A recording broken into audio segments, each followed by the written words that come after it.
Seems like you're the very interesting. Hey, Brian? Yes, sir.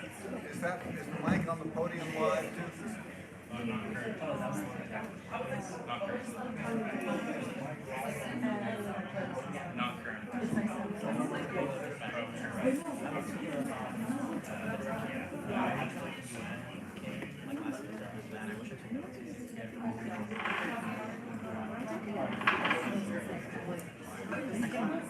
Really, really.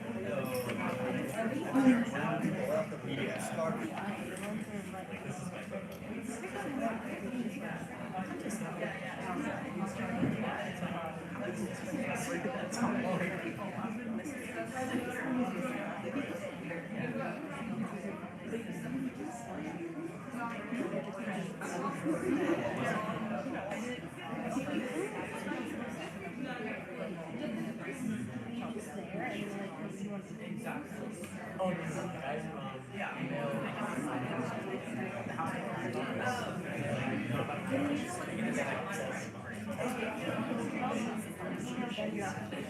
Yeah, like I was like, director outside of that. Like I heard you guys friends with this application. I would like to bring you home. He's really nice.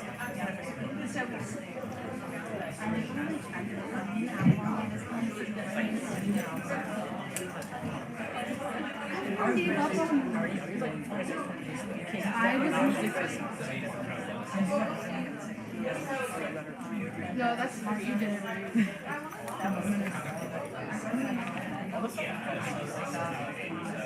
How long was it? Yeah, you gotta talk.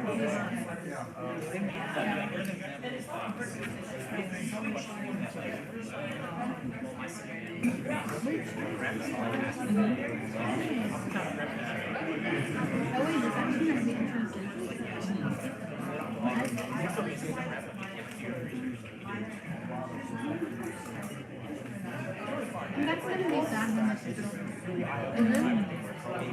I'm officially not doing anything with students that inhibit Honestly, like, I was like, program.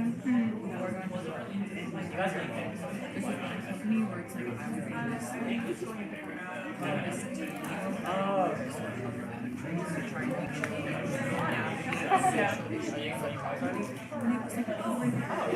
like like it wasn't like really like that is cool. there's two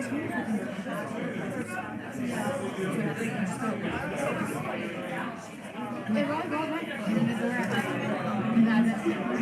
I'm sure they would leave. They definitely are. or like social Yeah, something like that.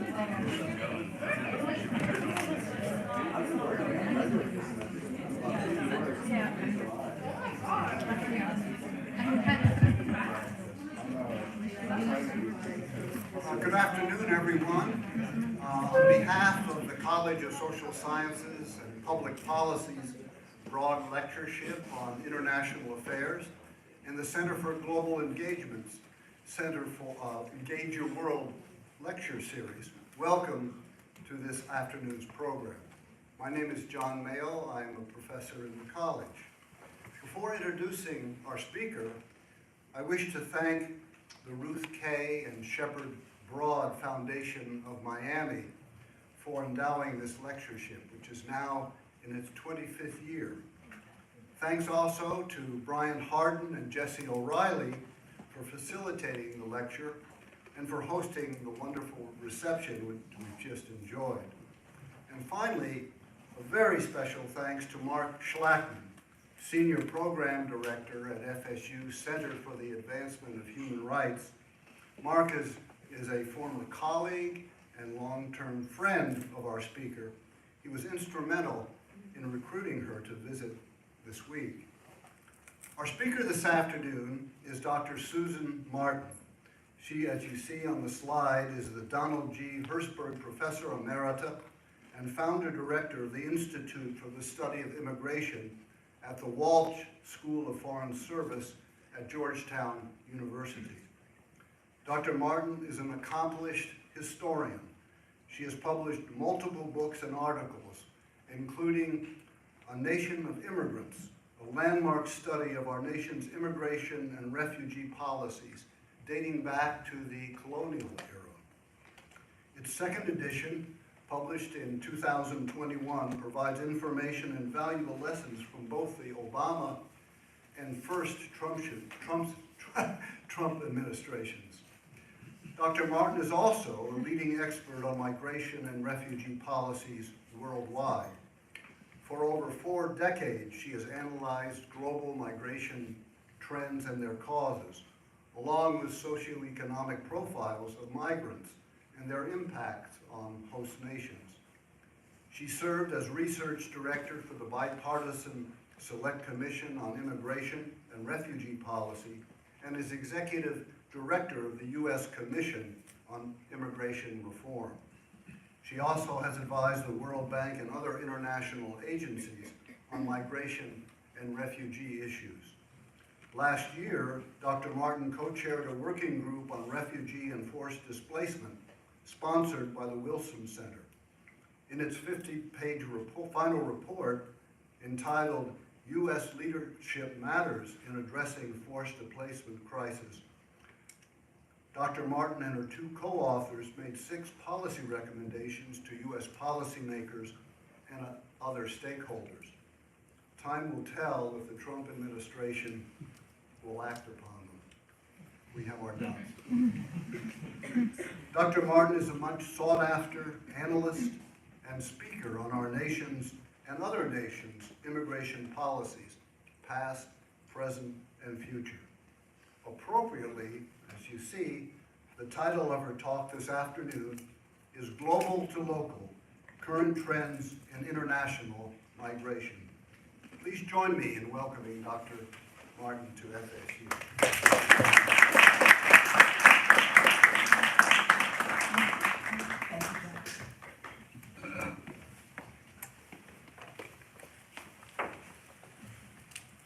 John, thank you very much for that really great introduction. I'd forgotten I'd done some of the things that you found out about on that. And I'm delighted to be at the university. It's always great for me to be back in a university after having retired from Georgetown. And speaking with students is one of the best things in my life. It's one of the things that I know is going to have an impact, not just immediately in some cases, but long term, because you're the future. And so thank you very, very much for coming to this lecture. I'm going to start with just some basic statistics with regard to immigration. First starting worldwide, then going to the United States, and then going to Florida, so that it's that way of going from global to local. This is, as it says, it's German immigrants that were coming to the U.S.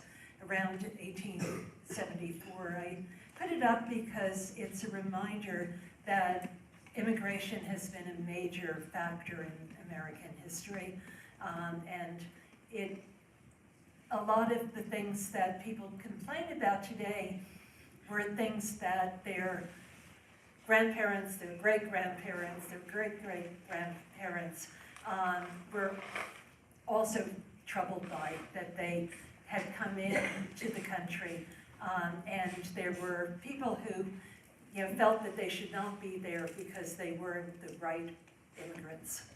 And all of us pretty much in this room have ancestors who had that experience. And of course, many of you have that experience today. So let me go through some of the trends globally. This shows the very large increase that's taken place when you're counting the number of people coming into the country.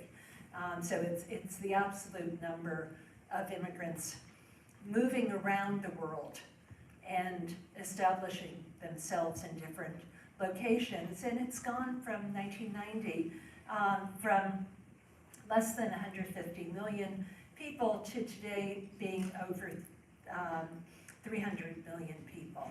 If all the immigrants together came together into a country, it would be one of the largest countries in the world in terms of population. So it is a significant feature of modern life.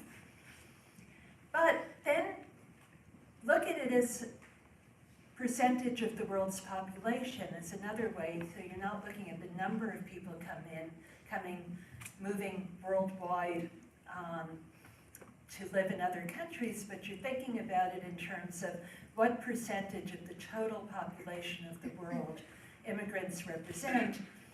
And then you have a totally different view of it, because in 1990 it was about 2.5% of the world's population. It has increased, but now it's a little over 3.5%. So the majority of people in the world today do not migrate. They don't go to other countries. I mean, it's an exception. It's not the rule of life. And so it's really important to always look at changes in immigration and other things through both prisms. The numbers who are moving are large, but as a percentage of the world's population, it's actually a very, very small percent of the world's population that gets up and moves to another country. We've been doing some work looking at international immigrants by gender as something that appeared to be changing quite significantly starting in the early 2000s and moving more and more. So again, the totals have increased over this period, but the distribution of immigrants who are male versus female has not changed as much as we had thought was happening. And the percentage, though, is fairly similar between men and women. What has changed a bit, though, is that we do see more women migrating on their own rather than a part of a family unit with their husbands and children. So that has changed some countries very, very significantly. For example, in the Philippines, the vast majority of people who migrate are women. And relatively few men are going, and those who are going have some distinct areas working on ships. Or now what we've also seen in the last decade is that male doctors from the Philippines, understanding that there are more opportunities for immigrants who are nurses than there are for doctors, because the medical profession is quite close to foreign doctors, but it's very open to nurses coming in. A lot of them have a doctor's degree, but they become nurses in order to be able to migrate around the world. So you see differences in the way in which it works to go back and forth. And as of today, it's actually, there's a little bit higher proportion of men migrating than women. It's partly because of what goes on in the world and how expensive it is to migrate. That's one of the reasons that the percentage is so low, because most people don't have the resources.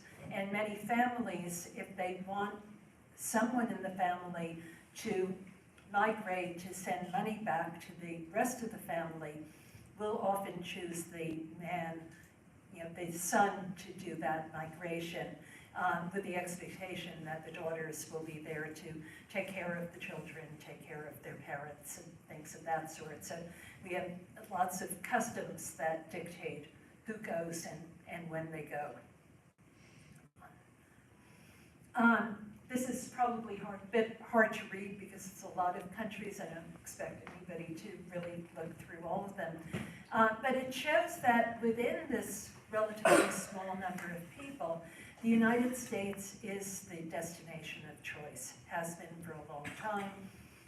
That bar shows that the US usually has 50% or more of all of the immigrants worldwide. But you look at the blue thing, and again, thinking of it as in total percentage of total population, we're certainly not up on top of that. In absolute numbers, yes. Proportional numbers, no. And there you have to go to places like the United Arab Emirates, where almost 95% of the population are immigrant workers who do not have permanent permission to stay in the country, can be deported at any time. If they lose a job, they're out, unless they're able to find a new job within about 3 days on that. So it's a very different system than we have. And we see the same thing with Kuwait and with a number of the Saudi Arabia, a number of other countries which have very high proportions of their population who are not citizens, never will be citizens, and are often in very exploitive situations. Okay, a particular form of global migration is one that is related to conflict and the displacement of people that are part of that. And that number has been increasing, as the slide shows, very dramatically over the last couple of decades. So more than 122 million people are refugees or displaced persons who had to leave because of violence in their homes, because of human rights abuses, because of various different other forms of violence that make it impossible for them to stay where they are. These are people who are not moving voluntarily, they're being pushed out of their homes because of the circumstances around them. And the vast majority, though, are displaced within their own countries. And very often, these are people who are moving just outside of the conflict zone, but know that the conflict will likely move to where they are, and so they may be moving 2, 3, 4, 5, 10 times during the course of the conflict.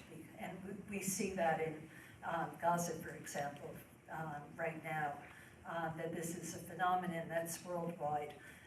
Certain places get attention because of politics and because of people knowing about them. But in fact, there are a lot of other countries that are having the same exact problems in terms of where do displaced persons go if they can't leave their country. And often it's because of financial need that people can't leave because they just don't have the money. Migration is very expensive in proportion to people's incomes. So it's the exception, again, not the rule in these situations. Then it's also been a growth in people who are moving externally. And these are people who are recognized as refugees by the UN High Commissioner for Refugees, who is responsible for that population. And the blue area shows that, and that has significantly increased over time. And as well, so we have a lot more people moving internally, and we have a lot more people moving externally because of conflict. And one of the reasons that for the growth in it is that there are no solutions for most of these people. So they can't go home because there is no safety in their own homes. And there are two other solutions for refugees and displaced persons. One is to stay where they are, but to be on a road to some kind of citizenship. But relatively few people fit that category and are able to stay in their country of origin. if you look at a full map of where people are located, what you'll see is that in Africa, for example, and it's not the only continent, there are people who are fleeing from their own country, but going into a country whose population is fleeing to another country. So you've got these movements where there's no real safe place for people to be. That there are asylum seekers, and we hear a lot about that today in the US, and I'll come back when I talk about the United States a little bit more to talk about that issue, but there are people who are hoping to be recognized as a refugee but haven't gone through the process. And in the developing world, people are a refugee because they're in a camp or because they've come in and they are living in urban areas with having to get support from the UN and others, but there's no test of whether they meet the refugee definition. On the other hand, in the wealthy countries, you don't become a refugee unless you do meet that definition. And it's one of the ways of frankly, trying to make sure that there aren't too many people coming in claiming asylum by making it very difficult to show that you have a claim as a refugee on that. Palestinian refugees are another issue. Now, they represent the quintessential, one quintessential problem is that of this not having solutions. Because if you don't have solutions, what you end up with are multiple generations of people being displaced and not having any firm home. And again, we understand that for the Palestinians, and they're certainly the group that runs the longest, but majority of refugees in the world and displaced persons are in protracted situations where it's decades upon decades and no solution in sight during all of that period of time. And then there's this new thing that pops up in the 2018 on the statistics, and that's other people in need of international protection. This particularly deals with the exodus from Venezuela, which doesn't fit the definitions very well because it's not in an armed conflict, so people don't really fit there. It doesn't quite fit into the persecution standard, which is another standard for getting refugee status, or at least help as refugees. But it's a failed government, and the economic situation has gone beyond just being a bad economy. And so we have millions of people from Venezuela, which used to be a very wealthy country, leaving. And the UN didn't know what to call them, so they've become other people, which is not the best way of determining the status of people, but it's the reality. Okay, then we have not a new form of displacement, but a newly recognized issue that has to be addressed, and that's disaster displacement. This displacement from natural disasters, earthquakes, things of that sort, storms, but it's also as a result of climate change, because those storms are now taking place in places that never used to have this type of absolutely horrendous situations as a result of what is both man-made or person-made as well as natural and the way in which it interacts. And so we've seeing more and more people who are being displaced as a result of weather-related purposes, about 30 million just in 1 year, 2020. And it's things that we live with every day, and certainly living in Florida, you know about them because there are hurricanes and that have devastating impact on people's lives, but also extreme temperatures, landslides, floods, etc. On this. And this to give you a sense of how widespread this form of displacement is. And how, unlike the conflict displacement, which is primarily in unstable countries that are generally poor countries, the vast majority of refugees are in poor countries. But here we have, the United States has displaced persons from this type of disaster displacement, plus almost every other country. And the ones that don't show up with a color, it's because they don't have the statistics and to put in here. But they also, Mexico certainly has had plenty of displacement.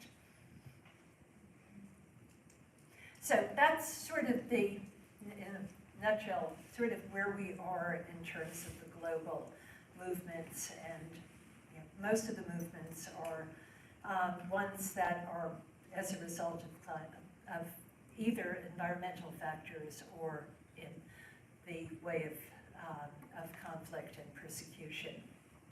So keeping up with the idea that none of this is new, we've seen it before. This is on immigrants queuing up at Ellis Island around 1900. There's a higher percentage of immigrants in the United States as a part of the population at the turn of the 19th to 20th centuries than there is today. We're catching up, but we haven't exceeded. We're not yet at a point where a higher percentage of the population than what happened in the early 1900s is there. So it's we're seeing changes, but it's still a relatively small part of the population, about a little bit under 15% of the population.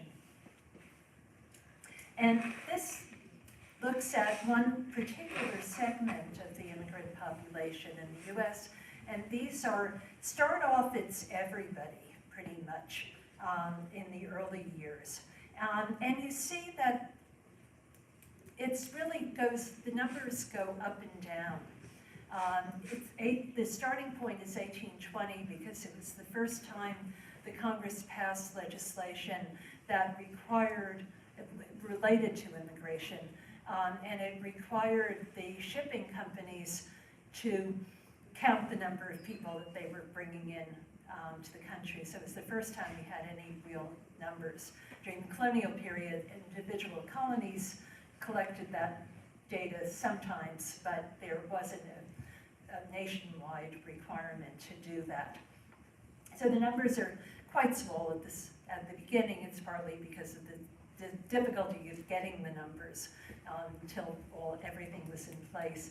But in the 1840s, it picked up. The drought in Ireland was a major reason.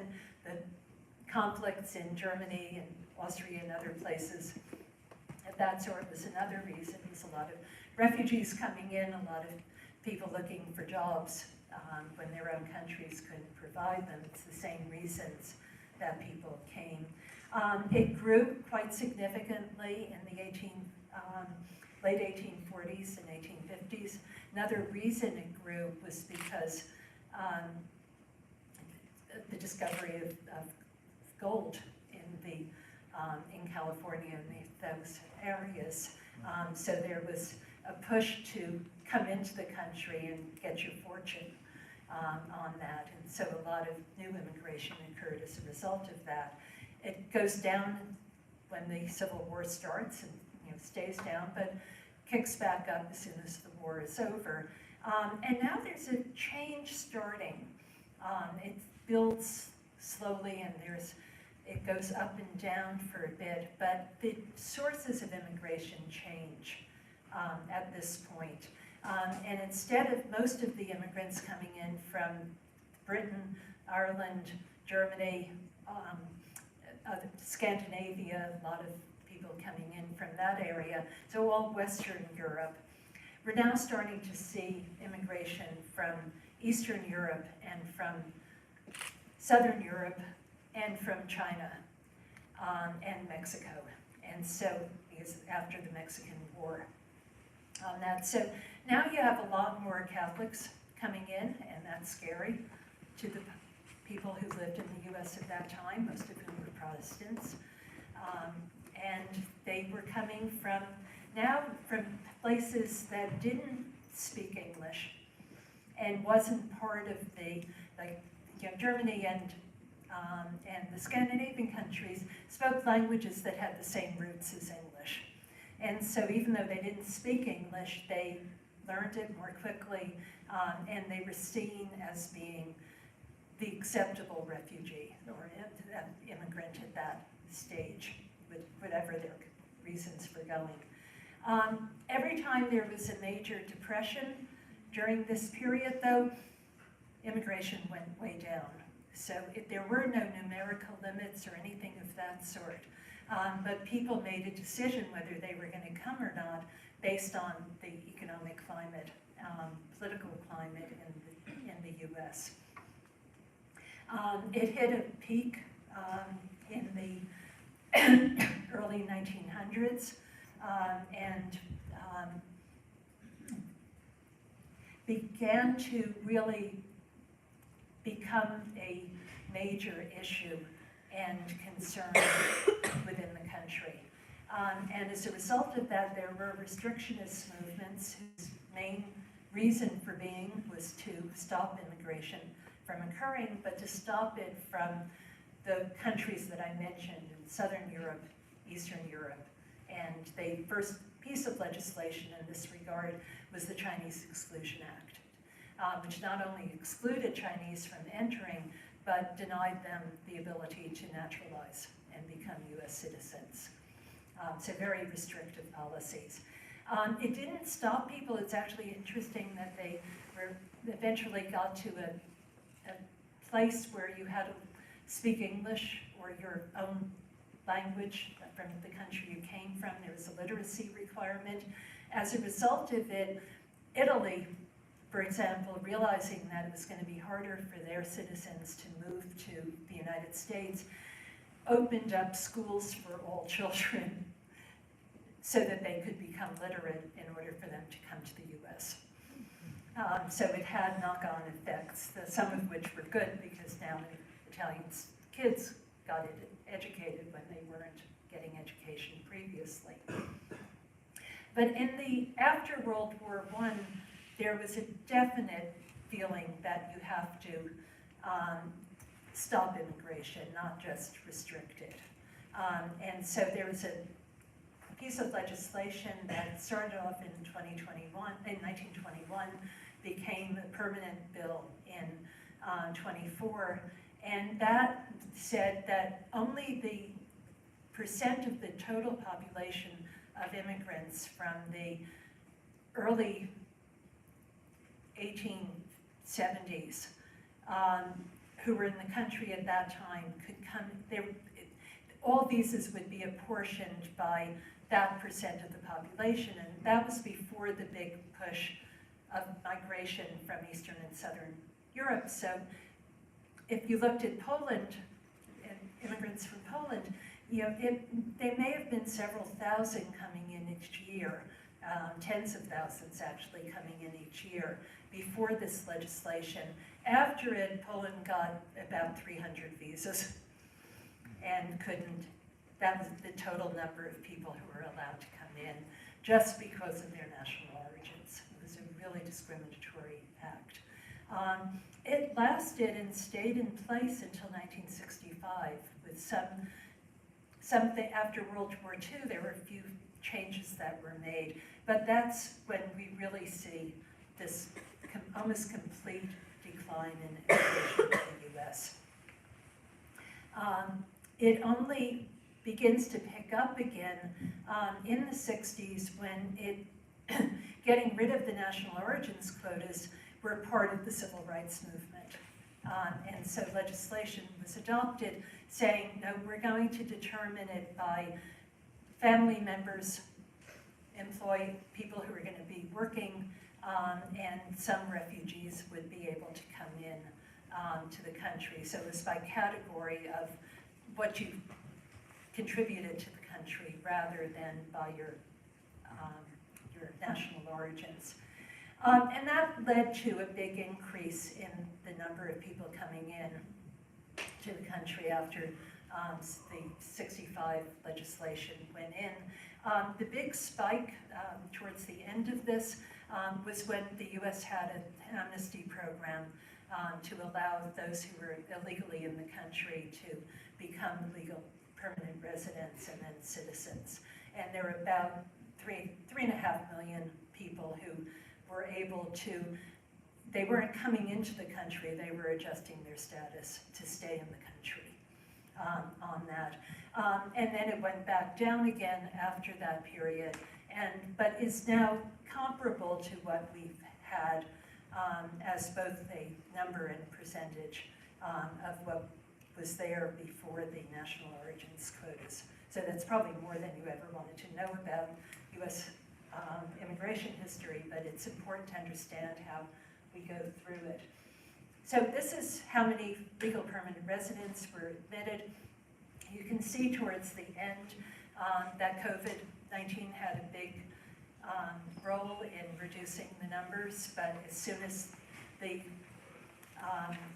that was not the threat that it immediately was 5 years ago when it started, the numbers began to come up again and we're reaching large numbers. This is all legal immigration. And this is another way of looking at it. Immigrants as a percentage of the population versus the number of immigrants, even though the number who are coming into who are living in the country is very, very high, it's still not as high as the percentage. And this shows you the states, and it's a good way of segueing to what some of the statistics on Florida are, that Florida is now the state receiving the third state in terms of their acceptance of immigrants coming into the state. The others are what you would expect: Canada, California, Texas, etc. You can see it here. So this shows somewhat the change in the country of origins of the immigrants on one side, where in the 1920s it was mostly from Germany and Eastern Europe, Russia, etc. By 2022, it's largely from Mexico, and then there are other countries like India in some places. But in the East Coast, northern East Coast, you get a much more diverse number of countries that people are coming from than you do in the rest of the world. And then this is on the share of metro population and the major cities, and Miami is the third largest city in terms of being a destination for immigrants. And this is all immigrants, so it's not just legal permanent residents. And then quickly, the legal status.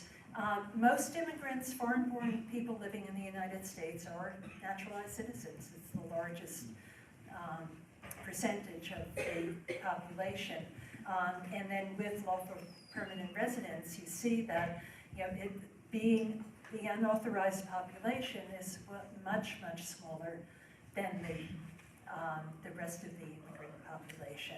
And many of those who are in this list of unauthorized migrants, if you look at the chart, many of them, almost 4 million, are actually known to the government, have a status that allows them to remain in the country and are not living underground.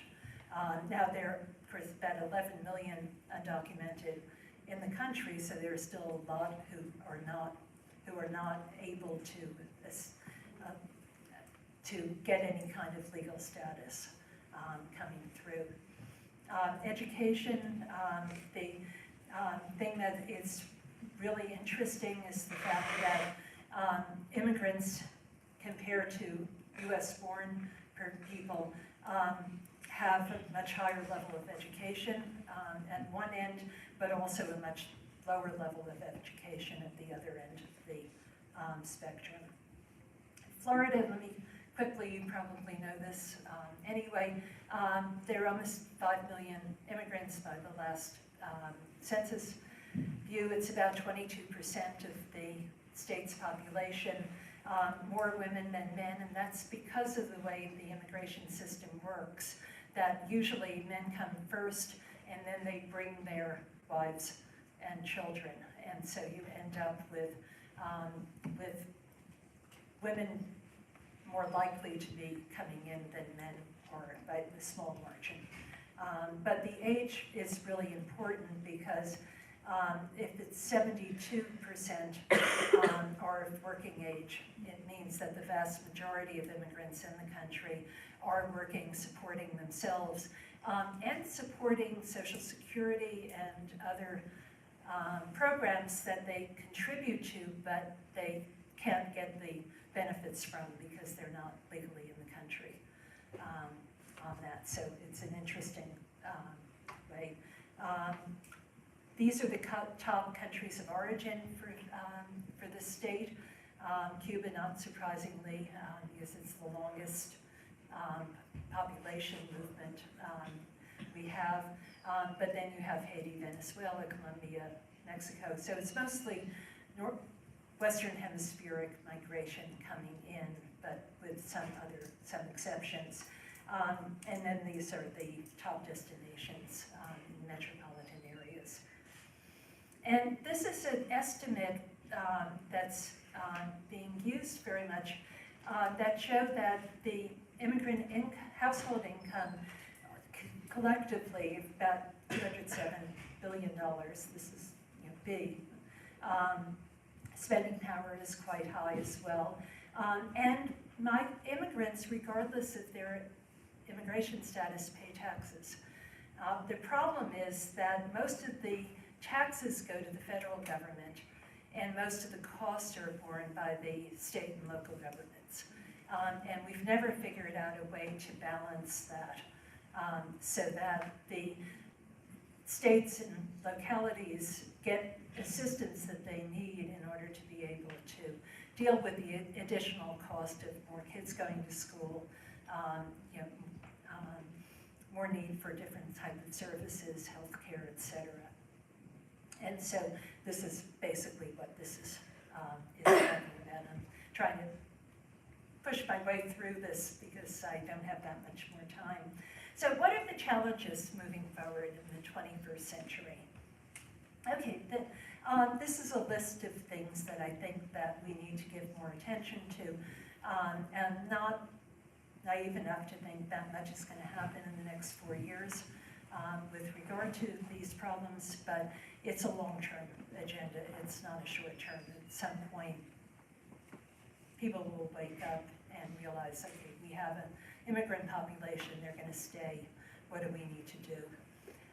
So the first is protecting immigrants. I'm actually not going to go through each of these because I have a slide on them.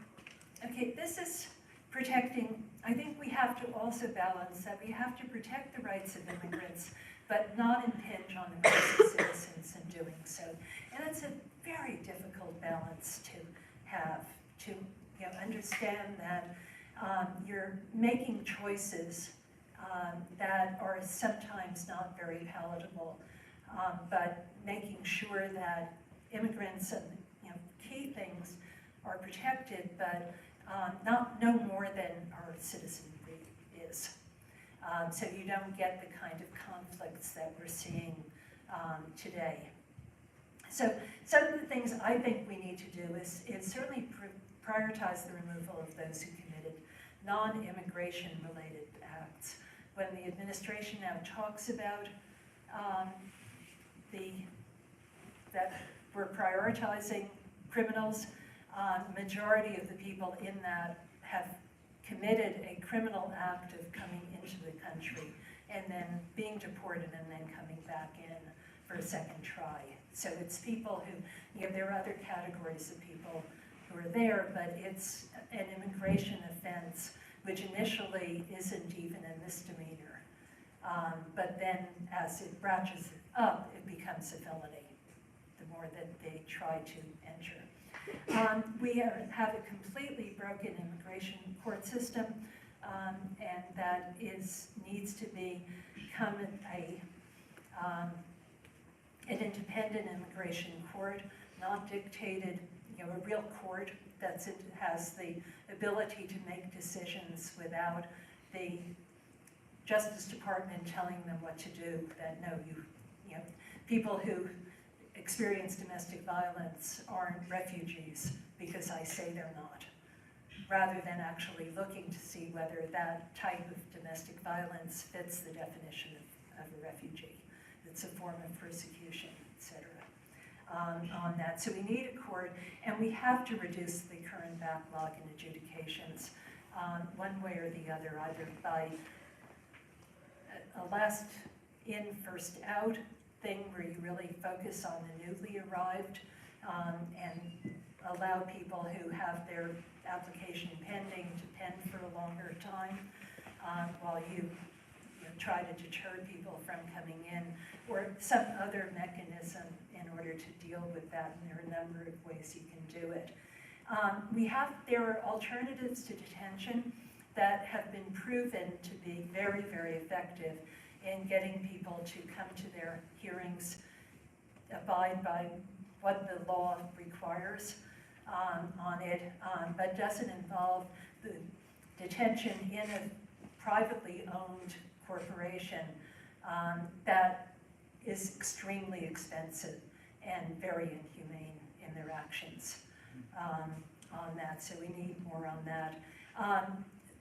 Separation of children from their families has to be really worked through. Even during the Biden and Obama administrations, we had problems with separation of families. It's not a new thing. It's not just what the current administration may do. And then there are a bunch of executive orders and regulations that agencies are putting together that deprive people of their due process. And my feeling in this is that that's a non-negotiable issue, that it doesn't matter whether you're here legally or not. It doesn't matter if you're foreign-born or if you're native-born. Your right to due process is absolute and can't be infringed upon. On that, the Alien Enemies Act has now become a major tool, or they're trying to make it a major tool, except the courts have other things to say about it on that, but it's not, it should be reserved only for combat situations, not for people crossing a border or other things that they're enforcing. And one of the things that I'm very much concerned about, just did an op-ed piece on it, is the executive order that limits birthright citizenship, not only to those who are in the country illegally, but also the children of temporary workers who are here, sometimes for decades as a temporary worker, because that system doesn't work very well. And the last thing we need is a large cadre of teenagers who feel that they are not part of the society and therefore can do anything they want to do because they're not under the jurisdiction of the United States technically, but with a close reading of the 14th Amendment. So it's to our benefit to keep the system the way it is. And then we need new ways of having pathways to citizenship for people. Okay, and this is just to give you an idea of the growth in the asylum backlog that we have. And this is it's gotten even bigger since 2023 by another 1.1 million in 2024 and it keeps climbing. And so there's no way of dealing with this kind of numbers. And particularly since they're laying off immigration judges, they're not adding to the immigration court. And we have to really think more seriously about how to protect refugees and displaced persons. Not everyone who applies for asylum is a refugee. But part of the problem is that many of them are fleeing conflict, but they're not fleeing persecution, and there's a difference between the two. And the refugee definition that the US uses, and used internationally, is that you have to have a well-founded fear of persecution. Most people have mixed reasons for coming to the United States or any other country. And they're pushed out by conflict and things of that sort and persecution. But they often come to a place where they have family, where they come to a place where they think life will be better for their children. And we don't have a way of really thinking about, okay, this person really can't safely go back to their home country. And therefore, if asylum doesn't work, we need to have some other way of making sure that they can stay for now, but also be prepared to return them to their home countries when that condition no longer exists. And we don't have that right now. So we have a whole bunch of intermediate steps like temporary protection or humanitarian parole. You probably have heard those mentioned, but they're not solutions, again, for the refugees who really need to have solutions, and they're definitely not a solution for the people who don't fit the definition of a refugee. We need to restore US leadership, both in terms of our funding, which has now been cut off to international organizations. We need to restart the refugee resettlement program, which has been stopped and unlikely right now to be restarted. We need to be encouraging other governments to increase their funding because we do provide way too much as a percentage of the budget. And therefore it's unstable budget because this can happen, what is happening today at any point. We need to spread it out across more countries. And we need strategies to find some type of solutions. I'm a bit of a hawk on irregular migration, unauthorized movements, whatever you want to call this process, because I feel that if it undermines legal immigration, it makes it a lot harder to get legislation passed to open up new pathways of immigration if people can just get around those. There's no, members of Congress don't think there's any reason to do it, not just our country, but every country that has this thing. So I think we do have to have enforcement. I think it's an absolute necessity. It should be as humane as possible. It should be tactical and strategic, not, today I have to arrest 50 people, so I'm going to just arrest whoever I find, which is what often happens. We have to address the root causes of why people are moving. And sometimes we're the problem, and that's why they're having to move. Afghans are a good example of that having happened. And we need to cooperate with origin and transit countries. There is absolutely no way to manage immigration, worldwide phenomenon, unilaterally. It just doesn't work. Nobody, including the United States, has the ability to do that. There are mechanisms that have been put in place to help to negotiate with other states about these issues. There are international laws and frameworks, but the Trump administration during the first years of its first administration pulled out of all of that, and are likely today to keep us out, and therefore there's no negotiation with other states that's effective beyond this treaty, that treaty, that treaty, but they don't work. We do need to sometimes detain people. They should be in the most humane circumstances possible. We shouldn't be using private companies that are detaining for profit rather than because it's a part of the law enforcement strategy. But very often we just don't know who has been apprehended. What did they do in the past? Until we have some information, it can be quite dangerous to release them from detention. But we should make every effort to figure out who they are and then release them if they pose no threat. And we need a regularization process when removal isn't warranted, like the DACA students, kids, on that, or when it's not possible because the countries of origin are in turmoil or just won't admit people back. We have to do a better job of managing our legal admission systems. We need to understand what the labor market needs are and have a way of changing the numbers when we need to or the circumstances require. Right now, Congress passes a bill, last one, 1990, says this is the number of people who will be admitted for this, and other purposes. And it hasn't been changed during the entire period of time between 1990 and 2025. A lot has changed in our economy. A lot has changed in our economic needs during that period, but it's concrete, it's set in stone, and it doesn't move. And then we don't have the pathways we need for people to fill our vacant jobs and other things of that sort.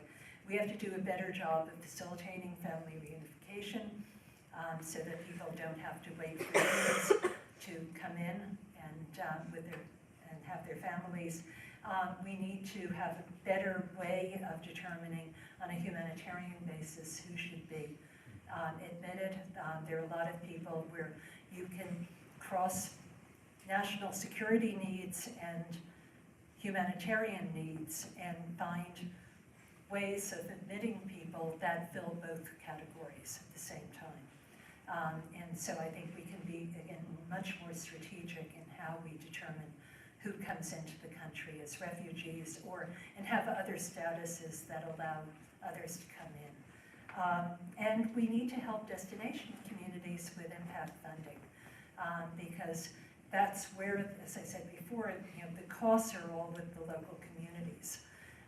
But we failed in finding ways of financing some of the responsibilities that they face and dealing with their legitimate fears about newcomers arriving. They don't know who they are, they don't know can't speak the language and all of that. I mean, that's not xenophobia, that's fear that is coming about, and often for some good reasons from their perspective. And so that is another form. And then like with that, we need to really be facilitating immigrant integration. In my view, immigrant integration is a two-way street. Immigrants do have the heavy duty of mostly integrating into our society, following the rule of law, understanding the Constitution. These are all parts of the process. But we have those of us who, I'm the child of an immigrant, but I grew up as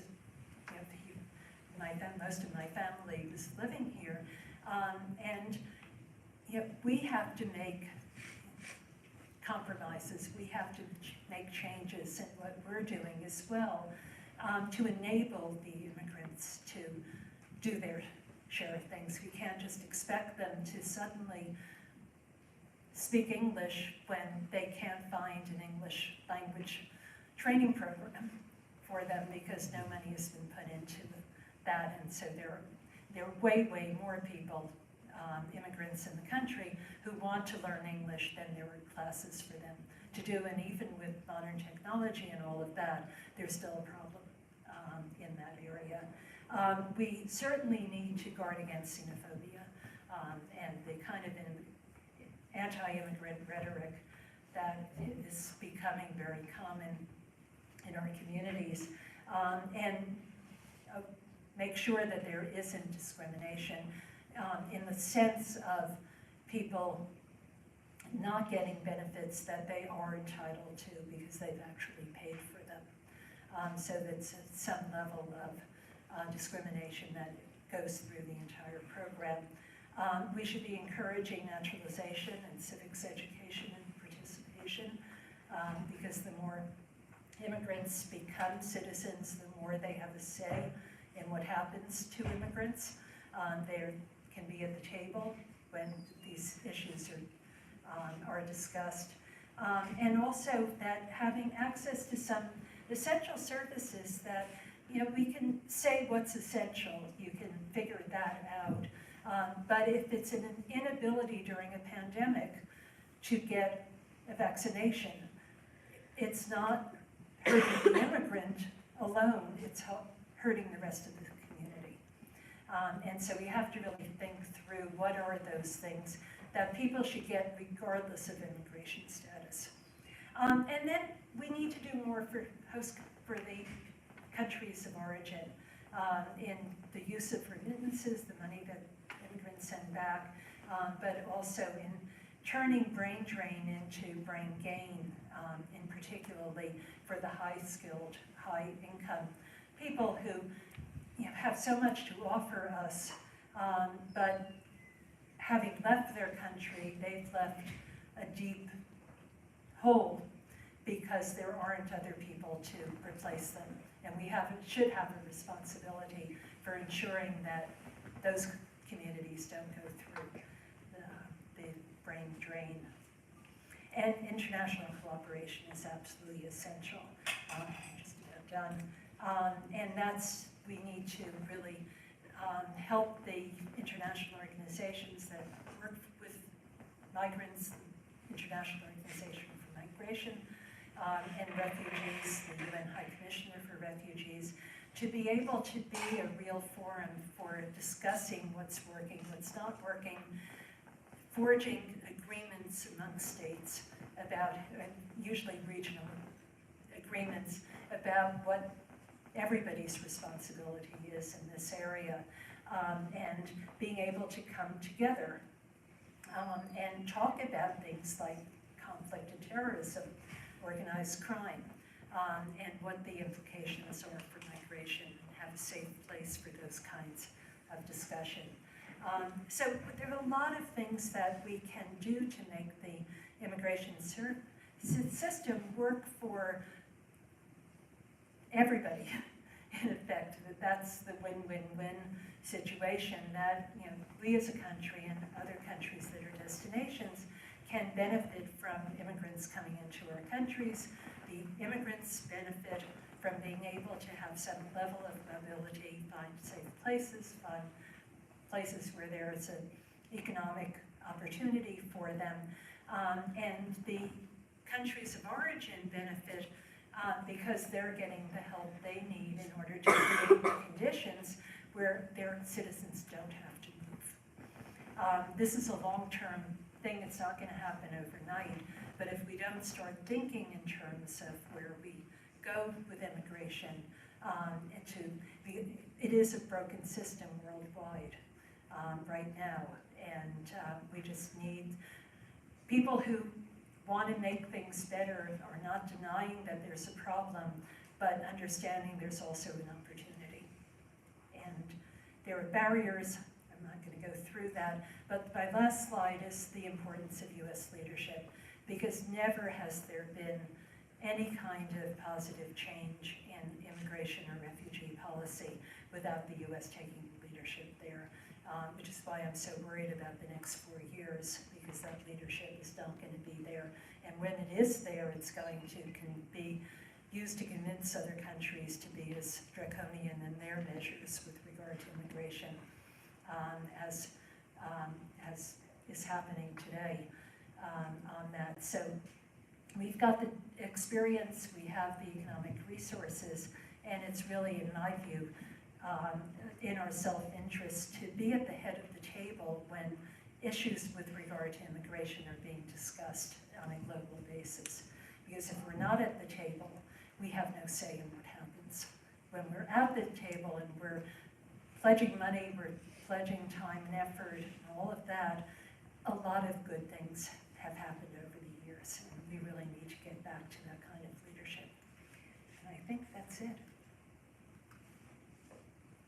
Yes?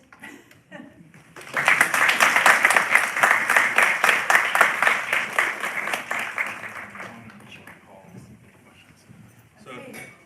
I'm going to be calling on questions. Of course, I don't know most of your So, sorry about that, but I'll point to you. Yes. Did you have your hand up? Yes, first of all, thank you so much for the information. It was very well presented. I do have a question about, we keep talking about the next 4 years and the restrictions on immigration policy and hostility towards immigrants. Obviously, the United States is the #1 destination right now and historically for immigrants in the world. Do you see that maybe changing in the next 4 years? And if so, what other countries are going to become new destination countries for immigrants to go to? Right, well, it depends on what type of immigration you're talking about. But yes, I do expect that the U.S. will not be considered anymore the prime destination, and particularly at the high school level. I think for many immigrants, this happened during the first Trump administration, many immigrants who were actually educated in the United States took jobs in Canada because they felt safer there. And I think we'll see even more of that occurring. More foreign students will decide to go to universities in Britain than, and they had a decline when they took a very restrictionist view of immigration. So it's not, it happens around the world in doing this. So I am worried that we're going to lose some of the students and employees who have the skills that we really need to help our country. At the lower end of the income, it's equally, I don't ever think about the agricultural workers or construction workers as being low skilled. They're actually very highly skilled. They do things there's no way I could ever do, or that most of you probably would ever be able to do. But they may not have choices in the same way that they may be still trying to come in at least as farm workers or doing construction work and stuff of that sort.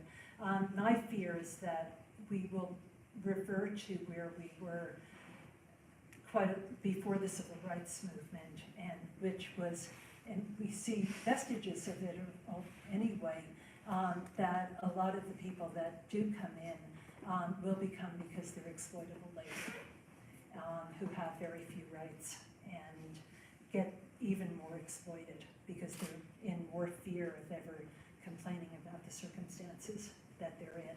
So that to me is the bigger fear, because that it's all, everything comes together in this respect. Other questions? Yes, please, in the back. Hi, my name is Emery. Thank you for the amazing presentation, Dr. Martin. Thank you. I was, To get out of the light, you can't see anything. Get back here. in your slideshow, you had a graph that mentioned that the UAE had immigration population of around 90 to 95%. In countries such as these with such a significant amount of immigration, do you think that domestically there are concerns over deportation?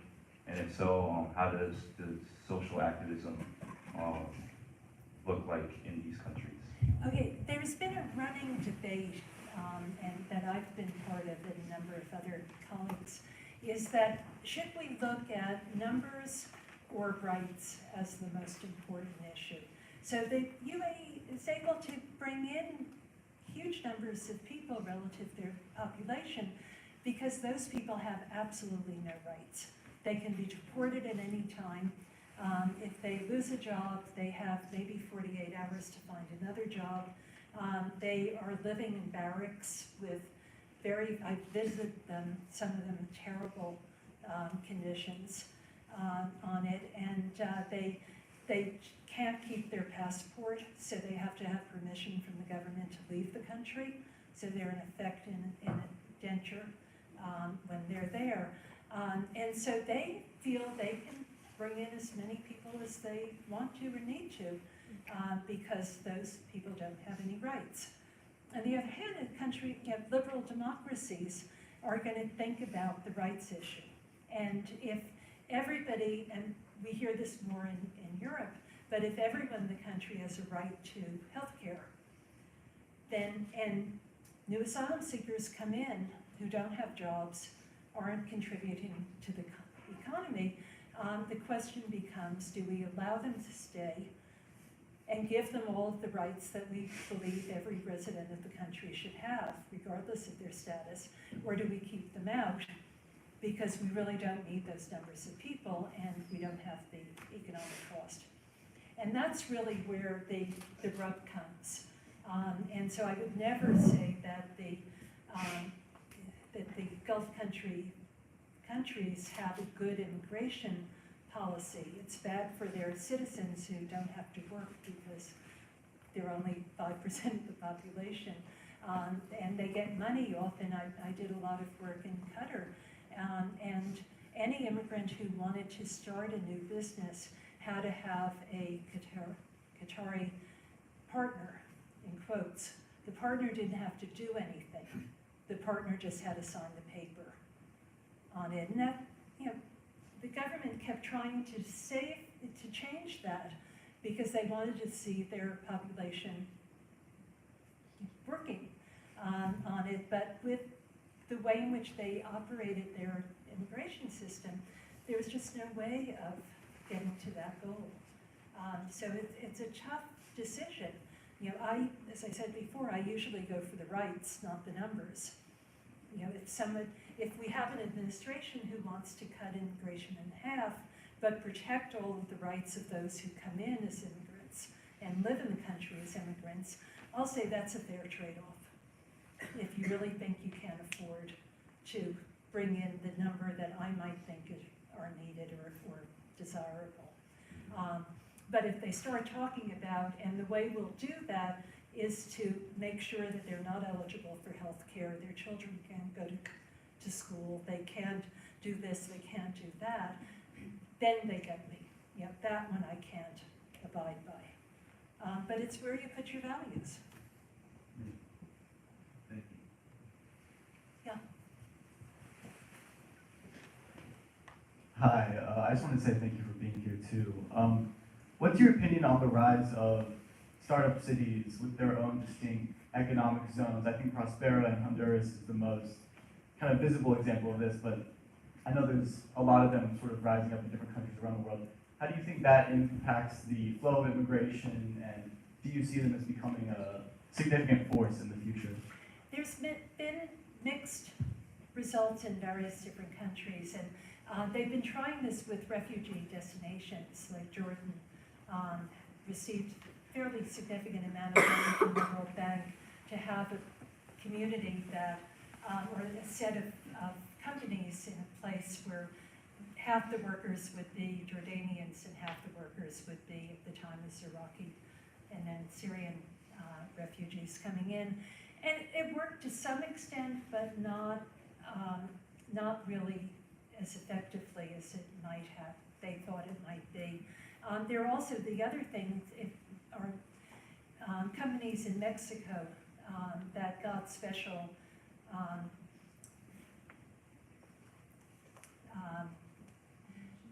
agreements from the government if they also were hiring people. Turned out that most of those who got jobs in the maquiladoras were women, and the men continued to come into the United States because they were still getting higher wages, even though the wages were higher than the normal was going.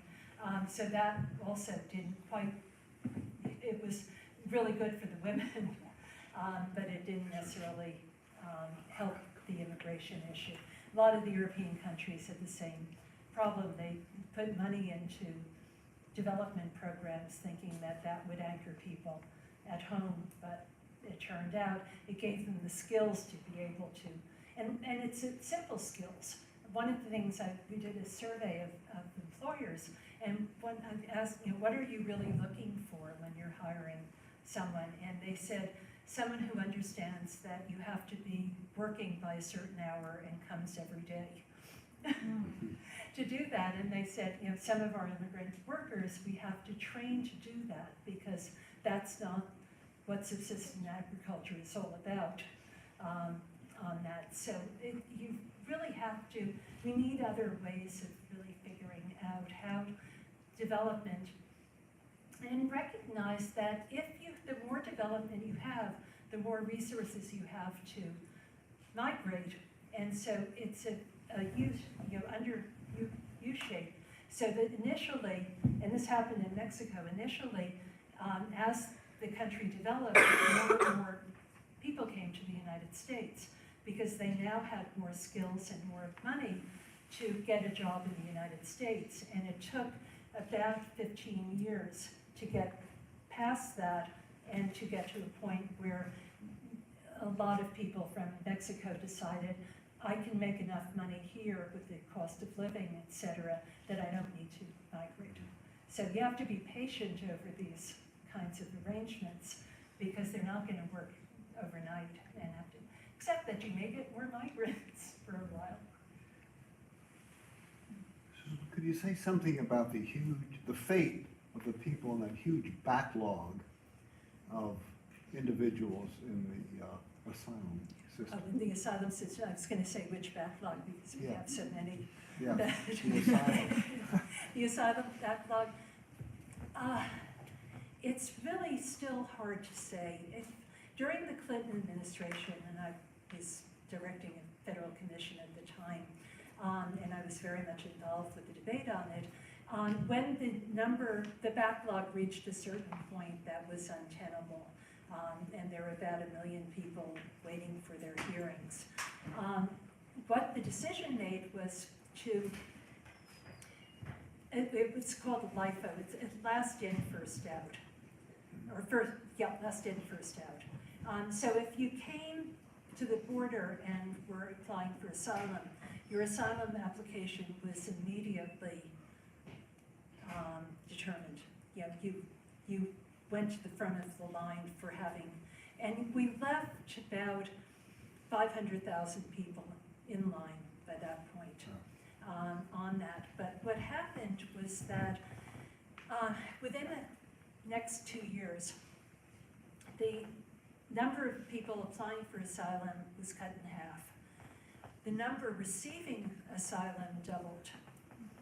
And so what had happened is that applying for asylum was no longer a way to get work authorization, which was people were applying for it because it was the only way to get the work authorization. And once that was taken away because there was no longer a pull factor on it.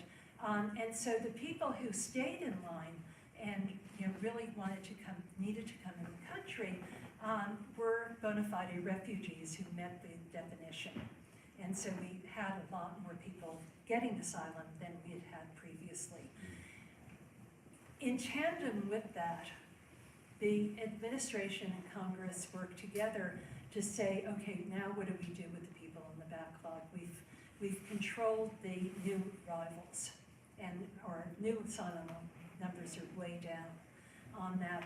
And they passed legislation that allowed quite a number of those who were applying for asylum, because they were coming from countries that were very unstable. They just didn't meet the persecution standard.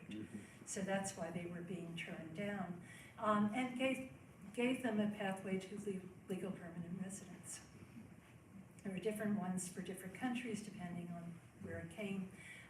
And so we closed out the backlog through that two-tiered process, and it worked quite successfully. And then over time, people forgot the lesson, and it Built up again. started building up again. But for about 10, 15 years, it worked. Good. Gosh. Any other questions? Just one here. Go ahead. Just.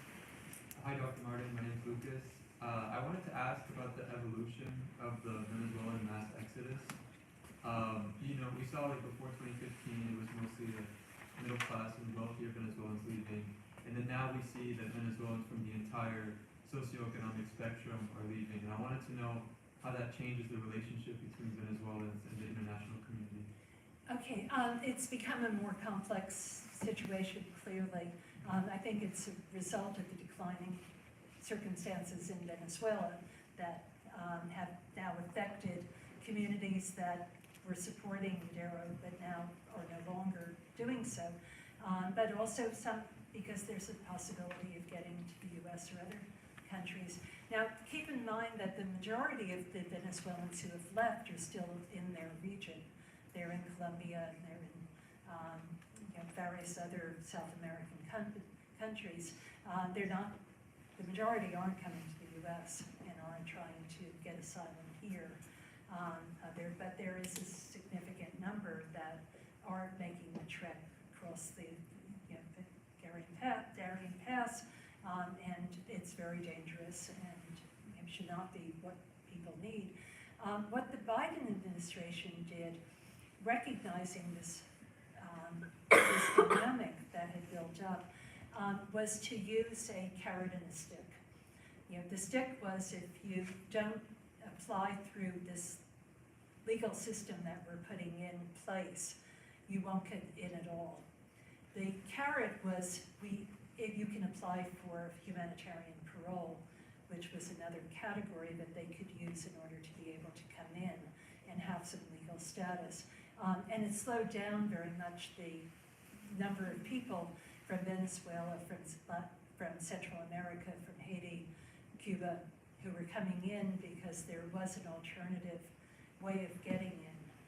It was similar to what was done in the 90s, and this last in, first out on that. But now that's been stopped. So humanitarian parole is no longer a way that if you're in pretty dire situations, whether you're from Ukraine or from Afghanistan or from the Western Hemisphere, you have an entry path that's legal, and you're going to abide by the terms of it. Now that's not available, and that's really concerning because we need those legal pathways. It's safer for the people coming in, and it's much safer for us as well that we know who's coming in. They've been screened and been admitted. Susan, thank you for such a comprehensive presentation.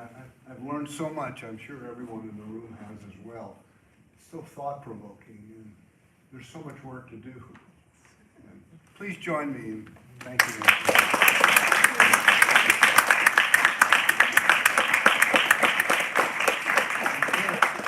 If you have any follow-up questions, I'm sure you wouldn't mind if you come forward. That was awesome.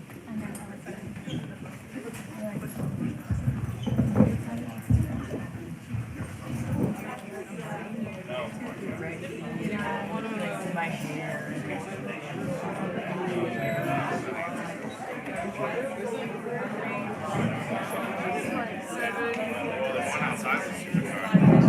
Thank you. Oh yeah, also those are on the other SD card because the original SD card ran out, so I just switched it.